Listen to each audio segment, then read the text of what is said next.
भव, जब लाइन लगी है तब थक गए। कल्याणम भव कहते कहते हाथ रखते रखते तो केवल भव भव कहने लगे सुदामा जी। फिर धीरे से सुदामा जी कहते हैं कि कन्हैया ये सब क्या है? यही कमाई कमाए हो द्वारिका में आके? बोले क्या करूं, हो गया सुदामा सखा जी, देखते जाइए। सबको सुदामा जी से भगवान आशीर्वाद दिलाते हैं और पूजन करते हुए पूजन के क्रम में सुंदर वस्त्र सुदामा जी को भगवान प्रदान कराते हैं और बढ़िया पीतांबर वस्त्र भगवान को धारण कराया, सुदामा जी को धारण कराया भगवान ने। उसके पश्चात पूजन का क्रम चल रहा है निरंतर। आप सब भी सुदामा जी द्वारिकापुरी आए हैं भगवान के अतिथि बन करके, तो उनका दिव्य पूजन सब लोग करें। और इसी में हमारे मणिका जी भजन अपना कोई भी एक प्रस्तुत करें और फिर एक छोटा सा भजन जो भी हो उस अनुरूप। लाखों महफिल जहां में यूं तो तेरी महफिल सी महफिल नहीं है। लाखों महफिल जहां में यूं तो वो तेरी महफिल सी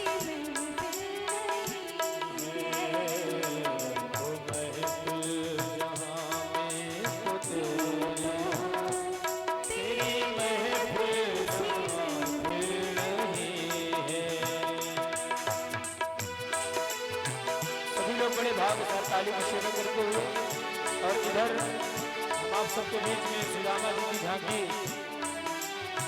यहाँ पर रखिए। आप सब लोग आकर के एक एक आकर के सुदामा जी का और बड़े विष्णु भगवान का दर्शन करेंगे।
चावल लेने के लिए भैया आ रहे हैं। आप सब लोग माताएं जो है व्यवस्था न गड़बड़ाएं। सभी लोग जो चावल लिए हैं तो चावल देती जाएंगे। श्री राधे।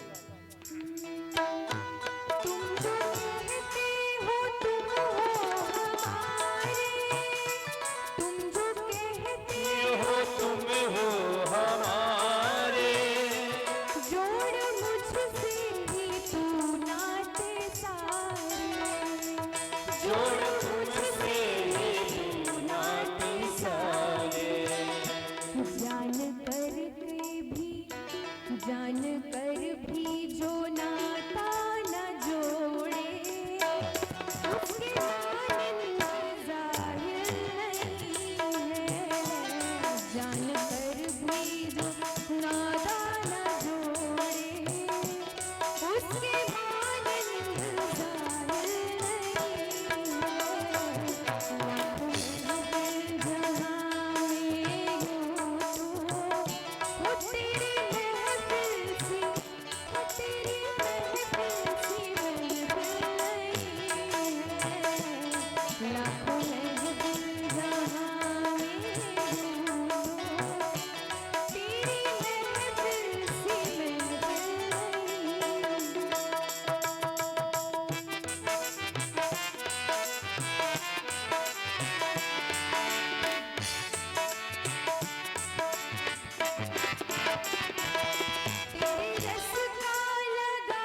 आनंद कंद भगवान की।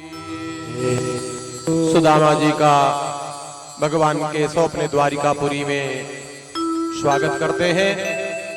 56 भोग की थालियां लग गई सुदामा जी के पास। जैसे ही आई तो सुदामा जी ने कहा कि कन्हैया, ये सब मैं नहीं भोजन करता हूँ, मैं केवल दाल रोटी या कि खिचड़ी ऐसे लेता हूँ, ये हमको नुकसान करेगा। चूंकि सुदामा जी को रोज तो मिलता नहीं है भोजन, कभी कुछ मिला कभी न, तो इसलिए ये गरिष्ठ भोजन वो कभी किए नहीं, तो ये राजसी व्यंजन है, तो बोले ये हमको नुकसान करेगा। बोले नहीं कन्हैया सखा जी, आप भगवान का प्रसाद मान करके आप ग्रहण करिए, आपको कुछ नहीं होगा। फिर सुदामा जी ने प्रसाद लिया, रात्रि विश्राम की, सारी पुरानी यादें भगवान अपने बाल सखा सुदामा जी से साझा कर रहे हैं। और गुरुकुल में जब अध्ययन करते थे गुरु शांदीपनि ऋषि के यहाँ, तो हम लोग कैसे उत्पात करते थे, कैसे बाल क्रीड़ा करते थे, लकड़ी लेने के लिए जाते थे, फिर कैसे आपके वो पोटरी से चना गिर गया था, तो ये सब साझा करते हैं। उसके बाद हम लोग अलग हुए तो नहीं मिले, आप कम से कम याद किए, हमारा सौभाग्य है। इस प्रकार से रात्रि विश्राम कर रहे हैं। कन्हैया ने पूछा कि भाभी कैसी हैं और बच्चे कितने हैं। बोले हाँ ठीक है, हो गया। तो थोड़ा सा बहुत अच्छे से नहीं बता रहे हैं सुदामा जी, संकोच कर रहे हैं, क्योंकि अब रुक्मिणी वगैरह इतनी सारी जितनी भी बाल सखा भगवान कृष्ण की ये पत्नियां हैं, तो उस हिसाब से कहते हैं हाँ ठीक है, अच्छी है, बच्चे इतने हैं, अपनी बात बताई। उसके बाद भगवान कृष्ण कहते हैं कि कन्हैया सखा जी, भाभी जी ने कुछ भेजा है क्या? ऐसा नहीं हो सकता है कि भाभी जी अपने लाडले देवर के लिए कुछ न भेजे। जब आए आप चले हैं, बताए तो होंगे। बोले हाँ बताया हूं, उन्हीं ने कहा है कि आप जाओ मिलाओ। तो बोले तो भगवान ने कहा कि जरूर भाभी ने कुछ न कुछ भेजा होगा। क्या भेजा है सखा जी दिखाइए ना। अब वो तंदुल किया, वो 56 भोग खाए और भाभी ने क्या भेजा? तंदुल।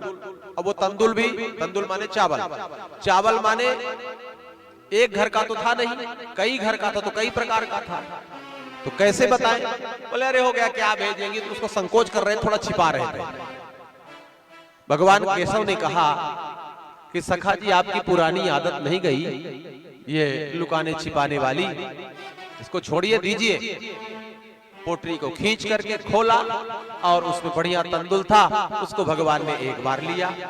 रुक्मिणी जी बैठी थी और सारी पत्नियां बैठी थी।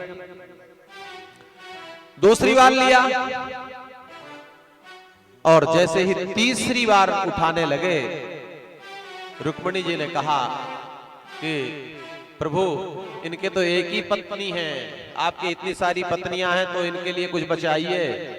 बोले मैं भक्त के लिए कुछ देना शेष रखता नहीं हूं, लेकिन अब कोई बात नहीं है, अब आपकी इच्छा नहीं है, आपने हाथ पकड़ लिया, रोक दिया, तो इस रोका ठोकी वाले दान का कोई मतलब नहीं रहता। तो इसलिए कोई बात नहीं, अभी हम अगर इनको देंगे भी तो कोई मतलब का नहीं है, इसलिए इनके लिए इतना ही है। और उसके बाद रख दिया। फिर सुबह हुआ, भगवान केशव से विदा लेने लगे सुदामा जी। एक रात्रि ही द्वारिकापुरी में सुदामा जी विश्राम करते हैं। सुबह जैसे चलने लगे तो कन्हैया ने कहा कि वह अपन जाऊं फटही परदनी पहिर के आए थे ना, वह हो दधारी वही ले ले, ये हम उतार दे जो पहिरे।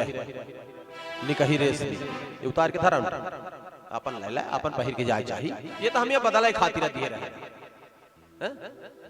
फिर हो गया सुदामा जी अपना लिए पहने, उसके बाद चले। भगवान ने कुछ दूर तक पहुंचाया, विदा की, लेकिन सुदामा जी चल तो रहे हैं, वापस जा रहे हैं, लेकिन मन में विचार हो रहा। कुछ क्या विचार हो रहा कि देखो इतनी दूर से चल के आए हैं, इतना सब होने के बाद भी कन्हैया कितना कंजूस निकला कि 1 रुपया नहीं दिया, कि 1 रुपया दे, इतना कंजूस। अरे ना बहुत देता लेकिन कुछ ना कुछ तो दे देता। फिर उनके मन में यह हो रहा है कि चलो नहीं, अच्छा नहीं दिया, ब्राह्मण को संतोषी होना चाहिए। ब्राह्मण का सबसे बड़ा धन और शोभा संपत्ति उसका संतोष है, ये होना चाहिए। फिर मन में उनके ये आता है कि हाँ आऊ तो ठीक आए, पे जब बाल सखाया है, लड़का बच्चा है, तो हम ही न दे भौजाई के वो चाउर तो मांग के खूब खा इस प्रेम से। अब भौजाई खातिर 5 रुपया नहीं दी, एक टिकुली भर खरीद के दई दे के ले जाए, भाभी के स्वाग की चीजें दई दे, इतना कंजूस। फिर अरे हो गया, क्या करना है, यही आपस में मतलब मन में ही तर्क वितर्क आ रहा है, विचार कर रहे हैं सुदामा। जाते जाते जाते जाते जब अपने नगर में पहुंचे तो रास्ता तो जैसे आए वो सब गांव नगर मिलते गए। जब अपने नगर में पहुंचे, अपने गांव में पहुंचे, तो वहां की स्थिति तो कुछ ऐसी थी कि समझ से परे। ऐसा लगा कि कोई ये द्वारिकापुरी ना है। वही जैसे नारद जी ने देखा था, नई बात भूतम तय विभो खिल लोकनाथे, वही स्थिति हुई।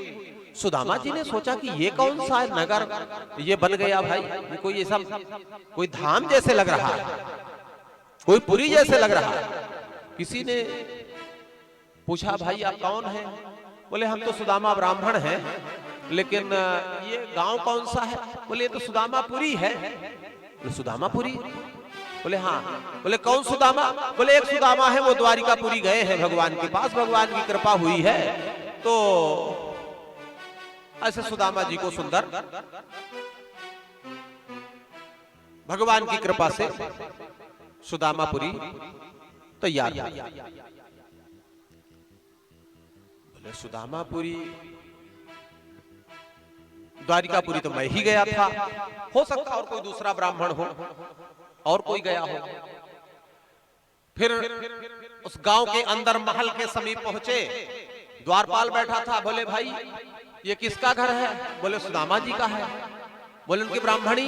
बोले हैं। क्या नाम है? सुशीला नाम है। तो बोले है तो ये लगता है कि कन्हैया की कृपा हुई। बोले आप जाकर के सुशीला जी को कह दीजिए कि एक ब्राह्मण आए हैं। वो सोचे कि अगर वो सुशीला हमारी पत्नी नहीं होगी तो हम ब्राह्मण कह देंगे, ऐसे ही आए हैं। अब जैसे सुशीला को पता चला द्वारपाल के माध्यम से, सुशीला दौड़ के आ रही है। लेकिन पहले की सुशीला अब थोड़ी है। पहले तो ऐसे दुबली पतली थी एकदम, चलने में लग रहा था ज्यादा हवा चल देगी, तूफान चल देगा तो गिर जाएंगी। लेकिन अब ऐसी सुशीला हो गई है कि अच्छा खासा बड़ेबर चली तो न उड़ पाई। अच्छा एकदम तंदुरुस्त हो गई, बढ़िया कचौड़ी पकौड़ी फुलौरी भिजौरी ये सब खाए का मिला था। पहले नॉन रोटी तक बड़ा मुश्किल रहा था। तो सुदामा जी सोचे कि ये हमारी सुशीला नहीं है, हमारी सुशीला तो दुबली पतली थी। फिर बोले अरे आइए आइए आइए आइए आइए प्रभु आइए, आप भगवान की कृपा हो गई, आइए सब आप गए वहां।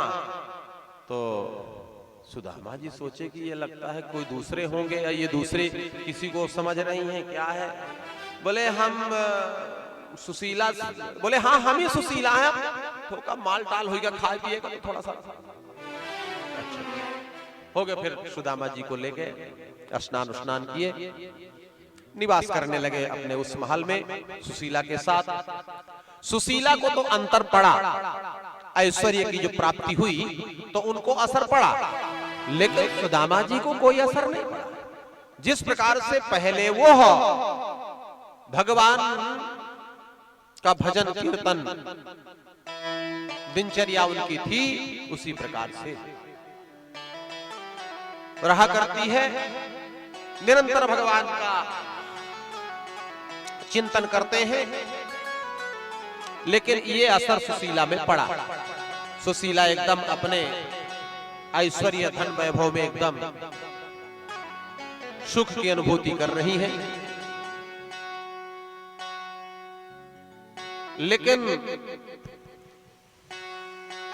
भगवान जिसको अपनाते हैं उसका धनहरण करते हैं, और जिसको अपने से दूर करते हैं उसको खूब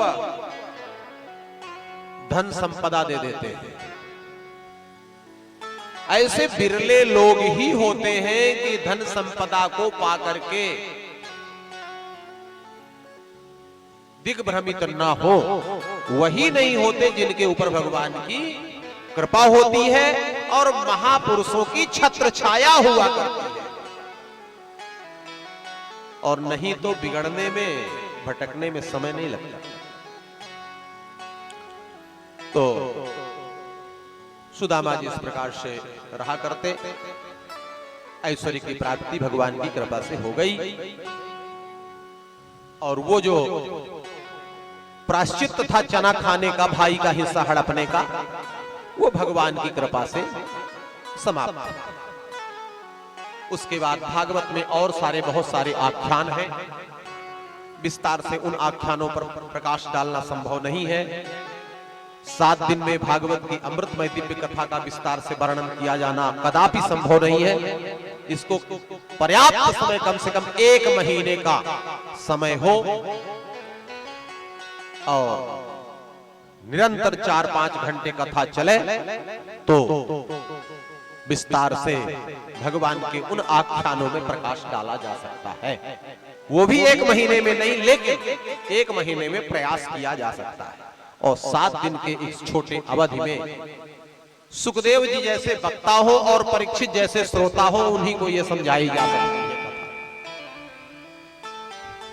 तो इसलिए उन पवित्र आख्यानों को स्मरण करते हुए भृगु जी त्रिदेवों की परीक्षा लेने के लिए जाते हैं। ब्रह्मा विष्णु महेश ब्रह्मा के पास गए, उनने सम्मान नहीं दिया तो नाराज हो गए। भगवान शिव के पास गए, भगवान शिव भस्म लगाए दौड़े, आइए भृगु जी आइए। बोले चला छुए ना, चीता में रहता है, दौड़े उठे, वो कह रहा रोक दीन तो नाराज हो गए भृगु जी। उसके बाद भगवान विष्णु के पास गए, लक्ष्मी के साथ भगवान क्षीर सागर में निवास कर रहे हैं। लक्ष्मी जी पैर दबा रही हैं। भृगु जी गए, भगवान के वक्षस्थल में बड़े जोर से चरण का प्रहार किया। लक्ष्मी जी को अच्छा नहीं लगा। भगवान ने कहा, अरे रे ब्राह्मण देवता, आपके चरण में मेरा अति कठोर ये वक्षस्थल चुभ गया होगा, आपको बहुत पीड़ा हुई होगी, दबाने लगे। लक्ष्मी जी को यह बात अच्छी नहीं लगी कदापि। लक्ष्मी जी ने मन ही मन ब्राह्मणों को श्राप दे दिया कि ये इतने अन्यायी हैं कि जिस किसी को भी चाहते हैं तो हमारे पति जो बेचारे बैठे थे इनको वक्षस्थल में मार दिया। तो मैं अब ब्राह्मणों के यहाँ नहीं निवास करूंगी, ब्राह्मण दरिद्र ही होंगे, तब इनके कुछ समझ में आएगा, इसलिए श्राप दिया लक्ष्मी जी ने। लेकिन भृगु जी ने कहा कि अगर ब्राह्मण अपने नैतिक परंपरा का पालन करेगा, अपने धर्म कर्म में रहेगा, अष्टयाम भगवान की सेवा करेगा, त्रिकाल संध्या करेगा, शास्त्रों और पुराणों का अध्ययन करेगा, भगवान का स्मरण करेगा, भगवान का जो है गुणानुवाद गाएगा, तो ऐसे ब्राह्मणों के घर में क्या लक्ष्मी, उनके चरणों में तुमको जा जाकर गिरना पड़ेगा। ऐसा प्रभु जी ने आशीर्वाद भी दिया ब्राह्मणों को। तो जो देख लीजिए, जो बड़े बड़े ज्ञानी ब्राह्मण हैं, विद्वान हैं, उनके चरण में ले जाकर के आप लोग रुपया जो है कैसे चढ़ाते हैं। तो ये भृगु जी का आशीर्वाद है। और लक्ष्मी जी फिर निस्तेज हुई। ये ऐसे दिव्य आख्यान। उसके बाद और बहुत सारे भगवान के भक्तों के आख्यान हैं, लेकिन समयाभाव की वजह से उन पर स्पर्श करते हुए आगे निकल रहे हैं। बंधुओं, भगवान के लड़के बच्चे इतने ज्यादा उत्पाती हो गए हैं, 1 2 4 हो तो भगवान उनको संभाले। अब 1,61,080 भगवान के लड़के हैं और उनके जो है नाती, जब लड़का इतने हैं एक जन के, तो नाती कितने हुई समझ ले। अब फिर उनकर पंती, फिर संती,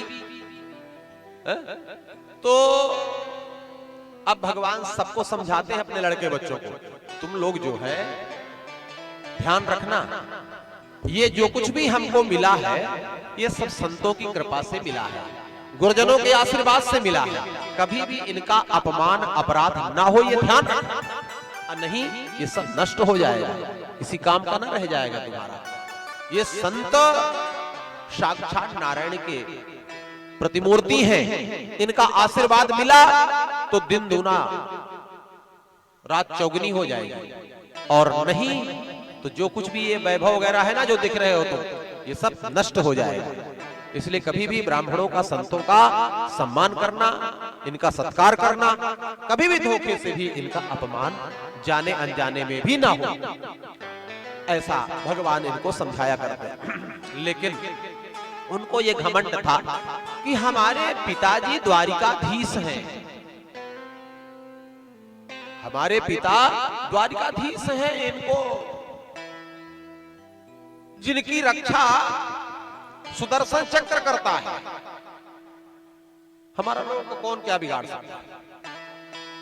एक बार कुछ संत महात्मा आए द्वारिकापुरी। संत महात्मा हमेशा एकांत में रुकते थे।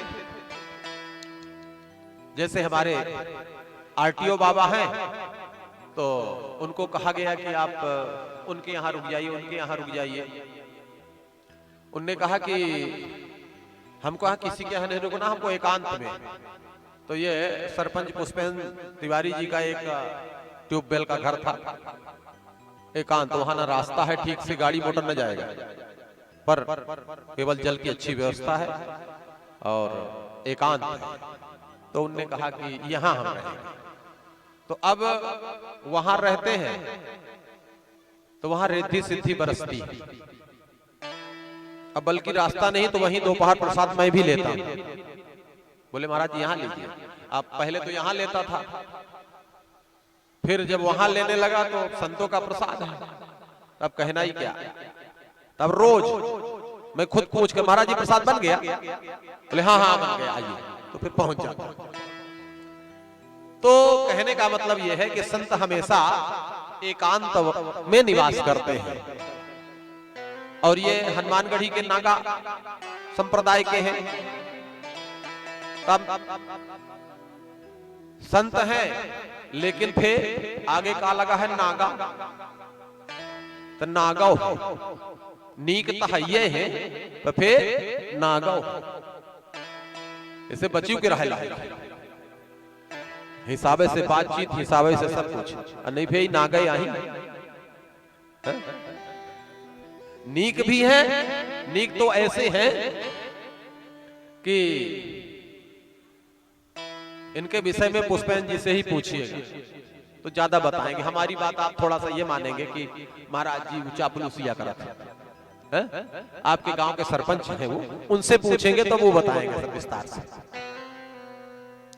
क्योंकि अपना आदमी कोई बताता है तो विश्वास ज्यादा होता है, और दूसरा को वो बताए इस तो लागत है कि अरे यार होगा ऐसा है, तो उनसे पूछिए। तो नीक तो ऐसा है।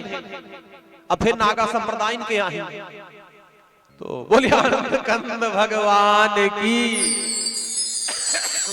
नाराज हो गए तो फिर नागे आई। जब हम लोग अयोध्या में पढ़ते थे तो होली को हनुमानगढ़ी के नागा जब निकल पा रहे हैं, हाँ तो फिर सगले मंदिर के महंतन का बाहर निकल के या उनका फिर नौछावर दे कर पड़ा नहीं फिर नागा आई। हाँ तो सब पूरा अयोध्या कांपाए। जो थो का विलंब हो जाए, अभी एकदम गाजा बाजा लेके चलत रहे। हम लोग छोट से पढ़ते थे वहां, तो जहां गाजा बाजा सुनाई पड़ा तो पहले से उनका न्यौछावर लेके दरवाजा मिल ले तो ठीक है। जो थोर का विलंब भा 10 मिनट, अरे 10 मिनट का 1 मिनट, हाँ तो फिर हो गया। तो हाँ, आज भी प्रथा है, प्रथा है आज। मैं तो आंखों देखी हाल बता रहा हूं। मैं तो वहां 12 साल रह करके विद्याध्ययन प्रथमा से लेकर के आचार्य तक मैंने साहित्य से आचार्य हमने वहीं से किया है और वेदांत से फिर बनारस में किया है। और भागवत की दिव्य कथा ब्रजभूमि से राधा रानी की कृपा से प्रसाद प्राप्त हुआ है। तो ये तो 12 साल मैं देखा होली में हनुमानगढ़ी के संतों का जलवा, कि कोई भी हो, बड़े से बड़े मठाधीश हो, खुद किसी के हाथ का न्यौछावर नहीं लेते। वो महंत जी आएंगे देंगे तब, हाँ नहीं फिर अपना गए आए। बोले आनंद कंद भगवान की। तो नीक तो पूछ ले पुष्पेंद्र तिवारी से, नागा पूछे को तो हमसे पूछा, तो बताओ। बोले आनंद कंद भगवान की जय। तो इस प्रकार से कुछ संत आए द्वारिकापुरी में, एक जगह रुके तो भगवान के लड़के बच्चे विचार करने लगे कि कुछ महात्मा लोग आए हैं तो चलो इनकी परीक्षा ले, कैसे महात्मा है, ऐसे ही है क्या, ये कि क्या है, कुछ जानते होते हैं कि नहीं जानते, फालतू ऐसे घूमते रहते। तो महात्मा लोग कौन कौन से थे उनका नाम भी मैं आपको बताता हूं। जो महात्मा आए थे द्वारिकापुरी में, मुख्य महात्माओं का नाम है। अब बाद में आदि लगा दिया गया। जैसे आप कहीं जाते हो, थोड़ा आज बघेलखंड की भाषा ज्यादा निकल रही है। ये लाइव प्रसारण है तो सब लोग देखेंगे तो कहेंगे कि ये कहाँ की भाषा महाराज जी बोल रहे हैं, ये क्या है। पर आप लोगों को देख करके, और मेरा शरीर भी बघेलखंड का ही है, इसलिए खुशी होती है थोड़ा सा बोलने में।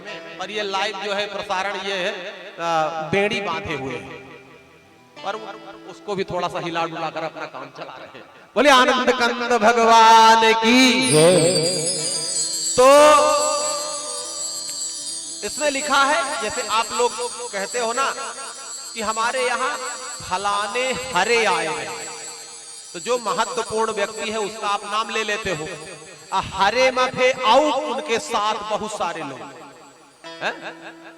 जैसे विधायक सांसद हरे आए तो होगा मुख्य होंगे, और उनके साथ और जितने हैं तो मंडल के, जिला के और सब। उसी प्रकार से कुछ महात्माओं का नाम भागवत में लिखा, और फिर उसमें ब्रह्मचारी महात्मा केवल अविवाहित नारद जी थे, और बाकी सब सपत्नीक थे। वो कौन कौन से महात्मा हैं? विश्वामित्रो सुतो कंडो, दुर्वासा भृगुरंगिरा, कश्यपो वामदेवोतिर, वसिष्ठो नारदादयः।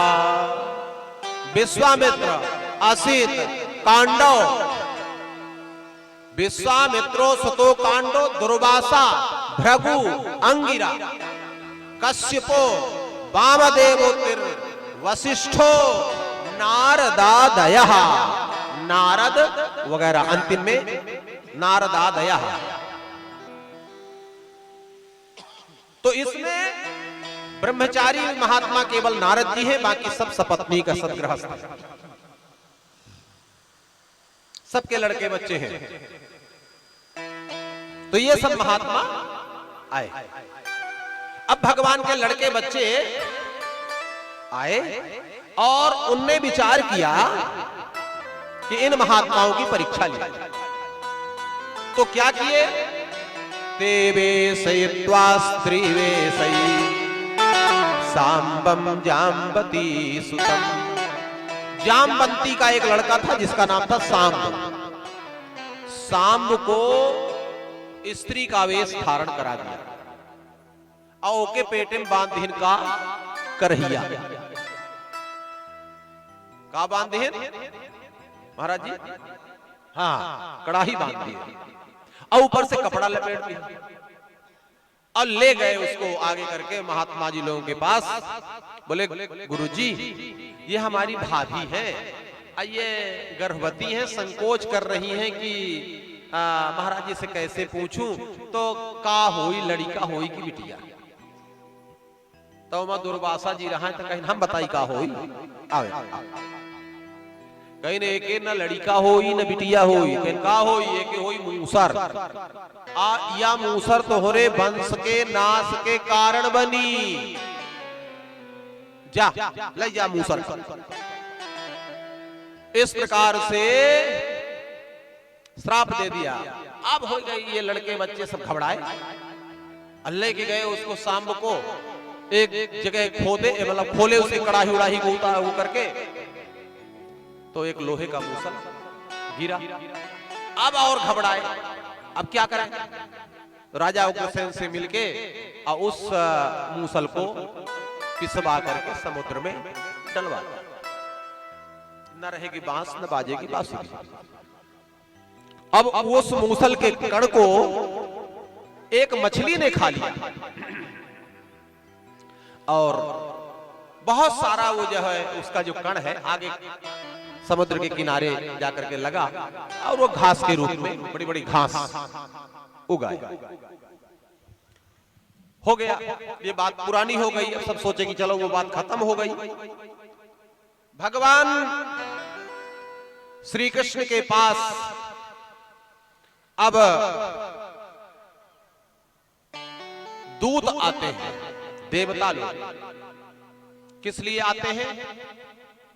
बुलाने के लिए कि अब आपका समय पूरा हो गया है, अगर और समय रहना है, बढ़वाना है तो बढ़वा लीजिए, ऐसा कुछ नहीं है, लेकिन जिस कार्य के लिए आप आए थे वो आपका कार्य पूरा हो गया है, अब आपको चलने का समय है।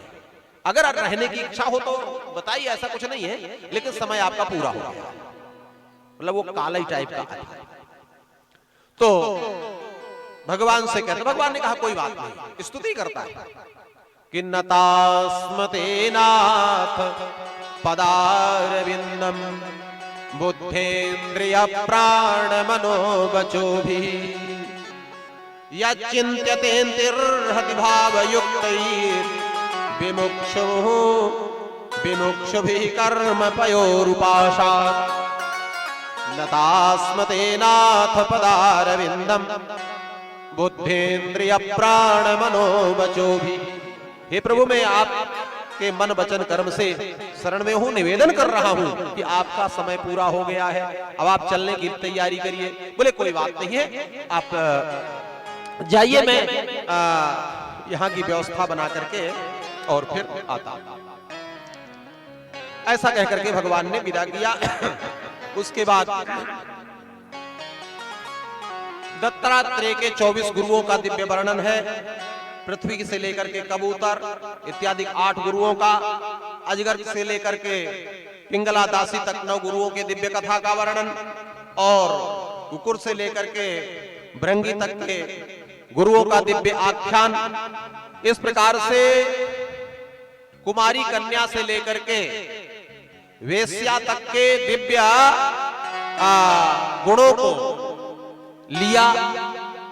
उनको गुरु मैंने कान नहीं फुकाया लेकिन शिक्षा लिया।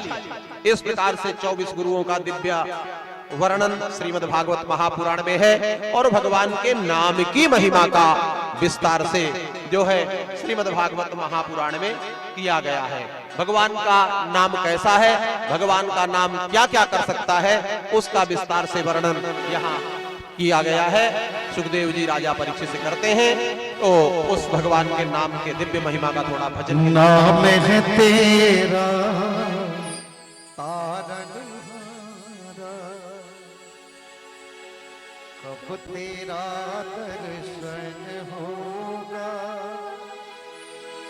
जिसकी प्रतिमा इतनी सुंदर, वो कितना सुंदर होगा। नाम है तेरा तारणहारा, जान होगा, जिसकी प्रतिमा इतनी सुंदर, वो कितना सुंदर होगा।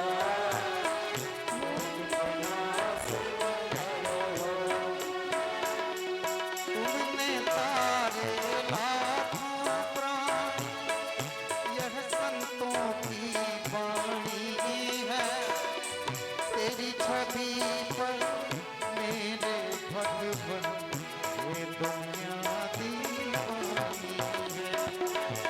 तुमने तारे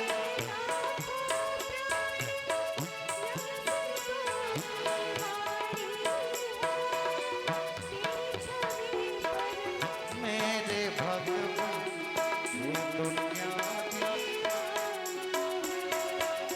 भाव से तेरी पूजा रचाओ, से तेरी जीवन में मंगल होगा, इसकी प्रतिमा इतनी सुंदर, वो कितना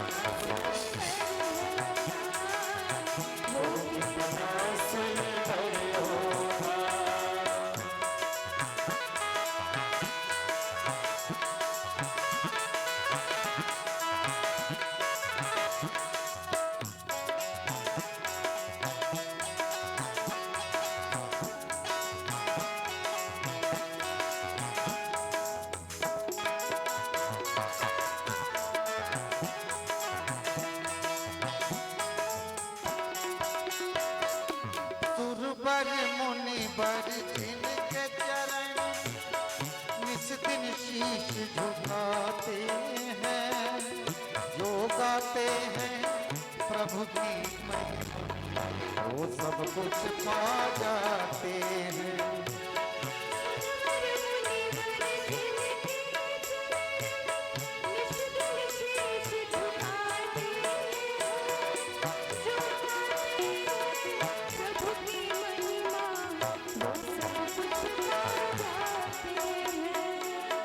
अपने कष्ट मिटाने को, अपने कष्ट चरणों का बंधन होगा, प्रतिमा इतनी सुंदर, वो कितना सुंदर होगा।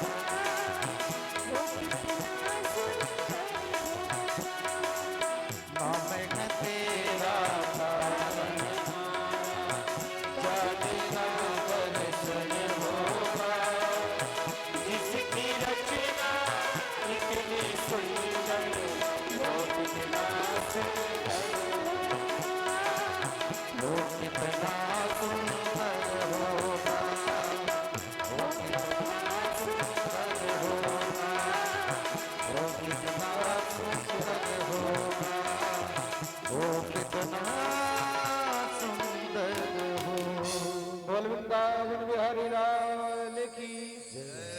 सभी लोग जो अभी उठ करके जा रहे हैं, आज भगवान की फूल होली है। जो वृंदावन में अभी होली चल रही थी, तो आज भगवान की फूल होली है। तो आप लोग सब लोग फूल होली का दर्शन और भगवान के साथ आज होली खेलने का सौभाग्य प्राप्त हो रहा है। तो आप लोग थोड़ा सा समय और दें और भगवान ठाकुर जी के सामने और ठाकुर जी के साथ होली खेलें सभी लोग। और उसके उपरांत आप सब भगवान के अंतिम श्लोक को भी श्रवण करेंगे और आरती प्रसाद लेकर ही आज अपने घर को प्रस्थान करेंगे। बोलिए आनंद कंद भगवान की। इस प्रकार से दिव्याख्यानों का वर्णन, उसके बाद भागवत में आश्रमों के धर्म व्यवस्था का भी निरूपण किया गया है। गृहस्थाश्रम, वानप्रस्थ, संन्यास इत्यादि आश्रमों का वर्णन, भगवान के गुण, महिमा, स्वभाव का भी वर्णन भागवत में किया गया कि भगवान कितने दयालु हैं, भगवान की कृपा कैसे भक्तों के ऊपर होती है। ये तो आप लगातार सुनी रहे हैं 7 दिन से। उसके बाद भागवत में तितिक्षु नाम के ब्राह्मण की कथा है। तितिक्षु ब्राह्मण एक बहुत कंजूस ब्राह्मण थे और वो कभी भिखारी को भीख नहीं देते थे, पेट भर अनाज नहीं खाते थे कि सोचे कि अगर 6 रोटी खाना है तो 4 ही खाते थे, बोले 2 कल खा लेंगे। इतने कंजूस थे, उनके कोई था नहीं, लड़के बच्चे कोई नहीं थे, लेकिन कंजूस इतने थे। स्थिति ये हुई कि बाद में जब वृद्धावस्था आई, आंख से दिखना बंद हो गया, तो परिवार के लोग सारी संपत्ति को हरण कर लिए। और जब हरण कर लिए वृद्धावस्था में, तब उनको ज्ञान हुआ तो वो जो है भगवान का भजन करने लगे। इधर उधर जो है घूम घूम कर भगवान का कीर्तन करते हैं। लेकिन उसके बाद भी लोग ये कहते हैं, देखा वो कंजूसवा आया बल्ला होता, देखिए कंजूसवा। अभी नाटक करते बुढ़ाई दारिया पियर पियर कपड़ा पहन के कमंडल लय बागा। इस प्रकार से गांव वाले कहते हैं। लेकिन वो तितिक्षु नाम के ब्राह्मण जो है वो दुखी नहीं होते, उनको ज्ञान हो गया और वो क्या कहते हैं कि अयम जनो नाम नायम जनो में नायम जनो में सुख दुख हेतुर न देवतात्मा ग्रह कर्म काला मनः परम कारण मामनन्ति संसार चक्रम परिवर्तयेद् यत् नायम जनो में सुख दुख हेतुर न देवतात्मा ग्रह कर्म काला मनः परम कारण मामनन्ति संसार चक्रम परिवर्तयेत्। ना कोई किसी को सुख दे सकता है, ना कोई किसी को दुख दे सकता है। उसका कर्म, किया हुआ कर्म ही उसे सुख और दुख देता है। तो हमने जो किया है उसका फल हमको मिल रहा है, हम नाराज क्यों हैं? इस प्रकार से वो तितिक्षु नाम के ब्राह्मण को संतोष हुआ और निरंतर भगवान का वो भजन किया करते हैं। उसके बाद श्रीमद् भागवत महापुराण में और दिव्य अन्य आख्यानों का वर्णन है, धर्म का निरूपण इत्यादि सब ही है। अब जो है भगवान की फूल होली होने वाली है। उसके बाद होली खेल करके और भगवान फिर चले जाएंगे कहां? वैकुंठ। तो पहले उनके साथ सदे हैं हम लोग होली खेल लें, उसके बाद फिर भगवान को विदा करके और हम लोग भी विदा। बोले कृष्ण कन्हैया लाल जय हो। भगवान कृष्ण और राधा या रुक्मिणी भगवान सब रूप में हैं, तो राधे उनसे जो है हम सब लोग होली खेलेंगे। उसके बाद फिर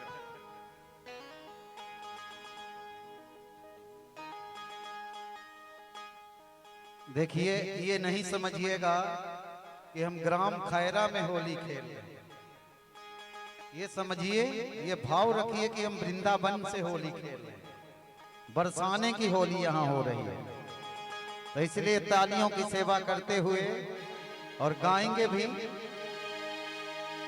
आज रंग बरस रहा, आज रंग बरस रहा, होली खेल रहे बांके बिहारी, आज रंग बरस रहा, होली खेल रहे बांके बिहारी, आज रंग बरस रहा, होली खेल रहे बांके बिहारी, आज रंग बरस रहा, होली खेल रहे बांके बिहारी, आज रंग बरस रहा।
आज रंग बरस रहा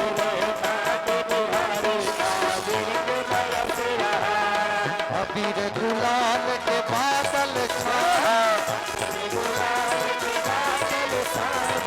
अबीर गुलाल के बादल छाए होरी है होरी सबने मचाया होरी है होरी सबने मचाया होरी है होरी सबने मचाया होरी है होरी सबने मचाया होरी है होरी सबने मचाया होली है होली सबने मचाया होली भर के गुलाल आज रंग बरस रहा